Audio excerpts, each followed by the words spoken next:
Molly, the consensus, I think, among as much as everybody in the press today has been Trump had a fine debate, but kind of blew himself up in the second half with his answer about accepting the legitimacy of the election outcome. You had a really interesting line today. I just want to read it back to you. You said, quote, "This is a good example of how pundits take him literally but not seriously, when voters take him seriously but not literally."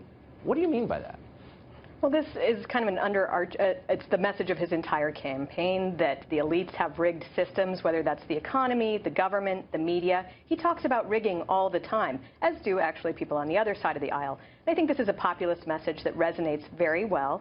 And then our media, our punditry, they tend to be hyper-literal whenever he says anything. And that's what happened last night when he said that he would wait and see about the election. They flipped out. They freaked out. And I think that it's not a healthy thing when they pretend that they don't understand what he means, or they make such a big deal out of something, particularly on a week when we have learned a little bit from these undercover journalists about Democratic operatives seemingly admitting to vote rigging schemes, voter intimidation efforts, when we're not that far out from the 2000 election and the 8 following years when people kept on saying that George Bush wasn't elected but selected, as Hillary Clinton herself said in 2002. Oh, I remember. So all this sort of feigned outrage is kind of ridiculous.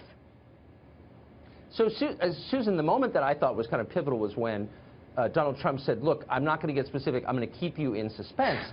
And I thought, there's probably not a huge market for more uncertainty in American politics. People are kind of nervous already. I wonder why he wouldn't come out today and say, I was speaking figuratively, I was joking around, actually, as long as there's no voter fraud, I'm good to go. Wouldn't that be a better way to approach it? I thought today he gave an answer that he should have used last night. First today he said, well, I'm going to accept the results if I win, got the whole campaign rally excited, and that was great. And then later on he said, he made references to 2000 and Al Gore and George Bush, and he said, what if the two of them made a pledge 3 weeks before the election that they'll accept the results?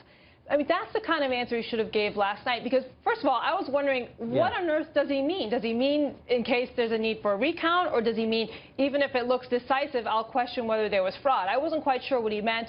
It really opened the door for the criticisms that came after, and it totally took away from any positives he might have gotten out of his debate performance.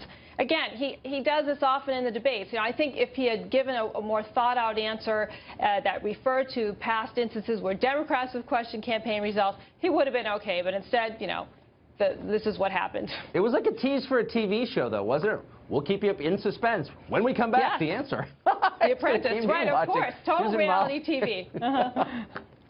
So good.